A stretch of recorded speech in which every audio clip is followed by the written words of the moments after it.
Bitcoin and Ethereum, and I believe Ethereum weighted even more so, are the two biggest coins in your portfolio.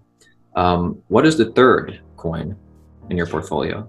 Interesting enough, how I did this was I chose Bitcoin and Ethereum, and I switched. I started with Bitcoin, I then added Ethereum, I then switched. Then I just did an equally weighted basket of a bunch of all the other protocols, DeFi, other stuff. So whatever ends up appreciating the most at any one point will have the highest weighting. But I've not made a macro bet on a single other one.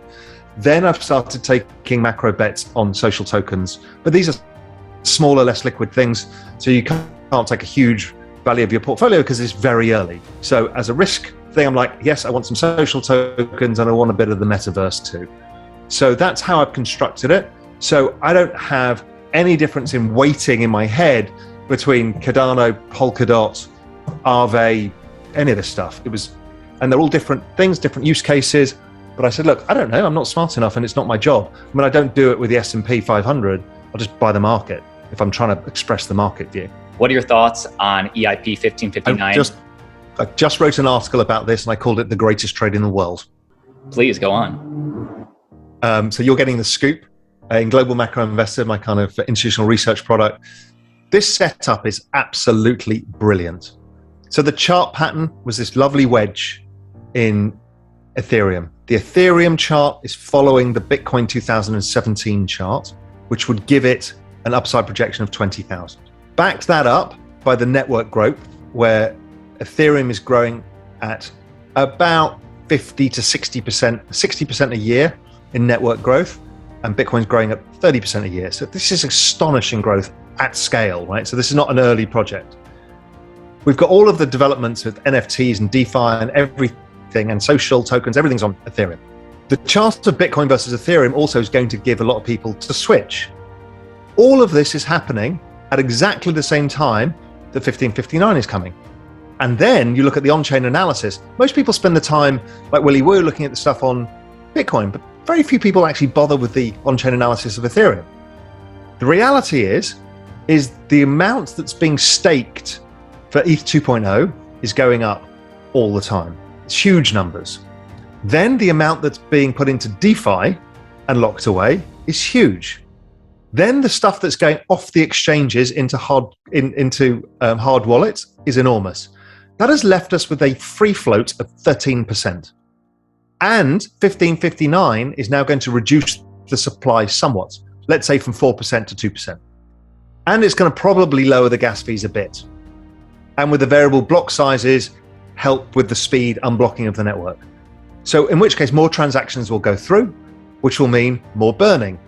So you've got a massively reduced halving of the supply rate, probably, maybe more. You've got 13% of coins on exchange coming off exchange like at 1% a month, 2% a month. So, another couple of months will be 10%. There's no coins. And like NFTs are just showing you demand is exploding. You're set up for an exponential move here because everything has come together all at one point in time. And tomorrow? No, Thursday is the day. Now, does it mean that all happens in one go? No, don't be silly. We'll have corrections. There'll be like, the rumors tell the facts. See, I told you it was wrong. All of that kind of noise. But generally, you look back by December or March of next year, I think what's going to happen as soon as 1559 goes through, everybody who's got a sizable stake will realize that the price is going up. More people will lock into 2.0 to get the yield. Let's say 2.0 comes out in March. You're going to take all the supply off the market and with record demand, and they're all going to be locked until March. Then probably what happens is 2.0 comes out, everybody unlocks, and the great bullish thing is actually a bearish thing. Exactly like Coinbase was when the moment Coinbase came out, Bitcoin peaked because people had another opportunity. Everyone's like, this is great for the space. In the end, you change the dynamic. So I think the unlock will probably lower the price. But between now and that unlock, oh my God, this is one of the best setups I've ever seen. I think arguably better than Bitcoin in March 2020. What's maybe the biggest piece of advice you would give somebody entering the crypto space today? The piece of advice is, what do you want out of it? What are you looking to do? How old are you? What is your risk tolerance? Are you looking to learn? Do you want to figure out how markets work and this looks interesting to you? Well, then decide, okay, in that case, don't go all in. Just put a bit of money in and get a feel for it. Get an understanding of what these different things are, what project really works for you, and enjoy the process of learning, losing money, making money, being the dumbass, and then thinking you're a hero and then realizing you're not. All the things that every person who ever invests has to go through, do it and enjoy it. And if you can write notes so you actually learn, it's really, really useful. If, on the other hand, you're saying, okay, what I want to do is I want to get exposure to this space because I want a long-term investment. I want to build a significant thing like I would have done to my 401k or in addition to my 401k, then that's a different conversation. Then what you would do is start looking for portfolio allocation, which is, okay, safety first. You want the highest quality product with most of your money in it. So that would be Bitcoin. And then you probably want Ethereum, a decent size because the network effect and its use cases are so enormous. And then after that, you start thinking like I'm thinking. It's like, what do I know about the next part of this? Do I have any informational edge? Do I just buy the Bitwise 10 and just do that? Is that a smarter way of getting that investment? Probably. And then maybe in a couple of years' time, when you're starting to understand areas that really excite you, it might have been DeFi, it might be social tokens, it might be anything, it might be NFTs, that you can start then allocating a bit more of your own money into those bets. So that's how I play it. It really depends what kind of thing you're trying to get out of it. You can get both out of it as well. You can put your regular dollar cost averaging plus a few lump sums in as you go, and you can have a trading account and lose all the money and be the complete ape.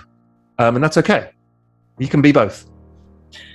Let's say you weren't the successful businessman and investor that you are. Let's say you had a risk profile of you're relatively young, and you don't have a lot of money, maybe $1,000, but you wanted to take advantage of hopefully the best part of the rest of this bull run.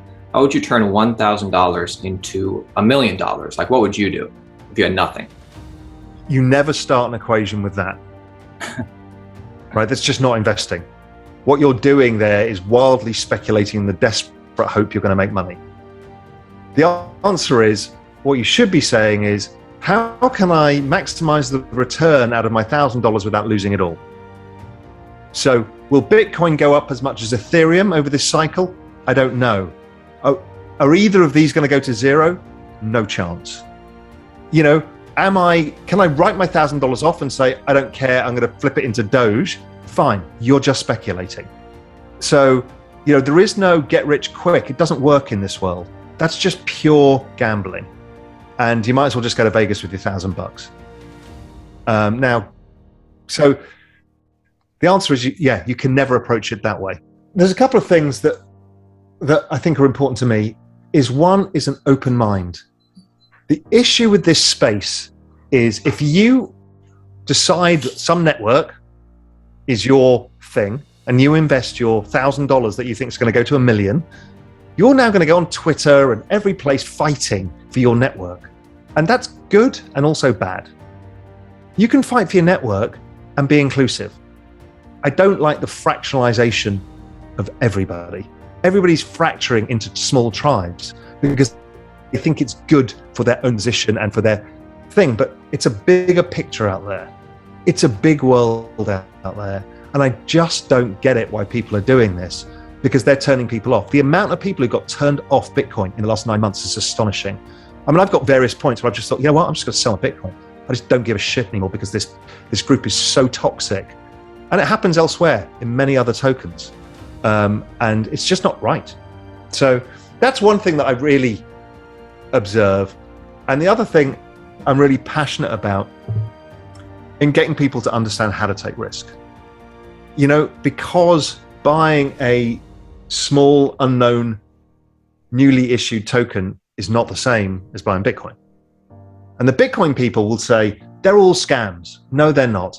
These are VC projects, some of which will be scams, as every company in every walk of life. But these are new projects, and we don't know if they're going to succeed. And that's okay. It's like real-time, mark-to-market VC. And anybody who's built a business knows that your business is worth zero half the time. Half the time you think you're going to get rich, and half the time you think, oh, I'm going broke. And until it finally gets traction. That's normal. So you need to allocate according to the risk you're taking.